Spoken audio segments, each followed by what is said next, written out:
membuat TPS 3R, membangun TPST. Nah ini sudah kita lakukan.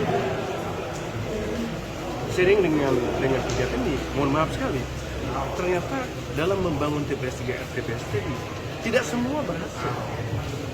Kita sudah tidak semua berhasil. Itu kenapa? Ya karena kesadaran kita. Kita nggak bisa, mohon maaf, pemerintah ini nggak akan bisa berbuat banyak tanpa dukungan oleh masyarakat. Dalam hal ini kesadarannya ini. Ayo kita sama-sama lah. Tempat pembuangan akhir, TPA, Regional Sarbagita Suung akan resmi ditutup per 23 Desember 2025. Bupati Badung, Iwayan Adi Arnawa saat ditemui Tribun Bali, Kamis, 18 Desember 2025, mengakui Kabupaten Badung belum sepenuhnya siap.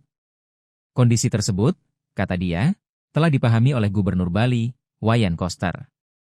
Karena itu, kami bersurat ke Kementerian Lingkungan Hidup agar penutupan yang direncanakan 23 Desember 2025 dapat dipertimbangkan kembali, ucapnya. Meski demikian, Pemkab Badung tidak ingin bergantung sepenuhnya pada TPA Suung. Pihaknya menegaskan keseriusan penanganan persoalan sampah. Berbagai upaya telah dilakukan dalam menindaklanjuti peraturan Gubernur Bali dengan pengolahan sampah berbasis sumber.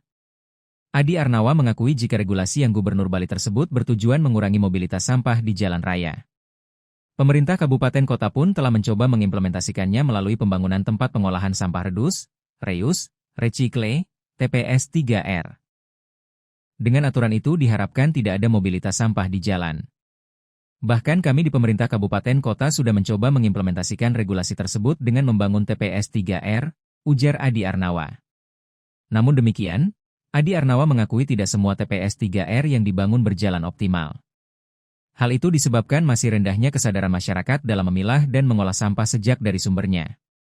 Pemerintah tidak bisa berbuat banyak tanpa dukungan masyarakat, terutama dalam kesadaran memilah dan mengolah sampah, tegasnya. Ia menjelaskan, TPS 3R merupakan sistem penanganan sampah berbasis wilayah yang nantinya akan berdampak pada pengelolaan berbasis sumber. Sebagai contoh, jika TPS berada di Desa Kutuh, maka sampah yang dihasilkan harus diolah di wilayah tersebut dan tidak dibawa ke tempat lain. Ini hasil rapat saya dengan Bapak Gubernur. Kita mencari simulasi agar tidak terus-terusan membawa sampah ke TPA Suung. Memindahkan sampah ke Suung terus-menerus adalah langkah yang keliru jika dibiarkan, katanya. Adi Arnawa telah memerintahkan Dinas Lingkungan Hidup dan Kebersihan, DLHK, Badung untuk berkoordinasi dengan para kepala desa guna kembali mengoptimalkan TPS 3R di desa-desa. Pengolahan sampah ini tidak hanya menjadi tanggung jawab pemerintah. Ada juga sektor swasta yang memungut sampah rumah tangga dan membawanya ke TPA. Kedepan, kami dorong agar sampah itu diarahkan ke TPS 3R, ujarnya.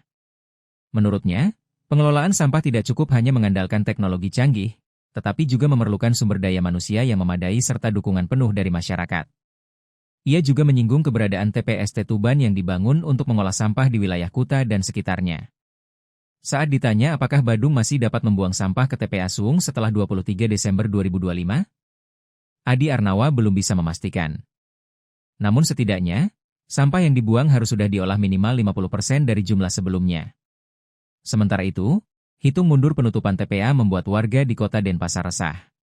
Keresahan memuncak setelah sejumlah petugas swakelola sampah mengumumkan bahwa hari ini, Jumat 19/12, adalah hari terakhir pengangkutan sampah dari rumah warga dan pemukiman padat. Seorang penghuni kos di Jalan Pulau Misol Denpasar, Sri Rahayu saat ditemui Tribun Bali, Kamis 18 Desember mengaku bingung jika sampah tidak akan lagi diangkut. Kami hanya tinggal di sepeta kamar kos. Tidak punya lahan sendiri untuk mengelola sampah. Setelah tanggal 19, kami disuruh atur sendiri, keluhnya. Download Tribun X sekarang, menghadirkan lokal menjadi Indonesia.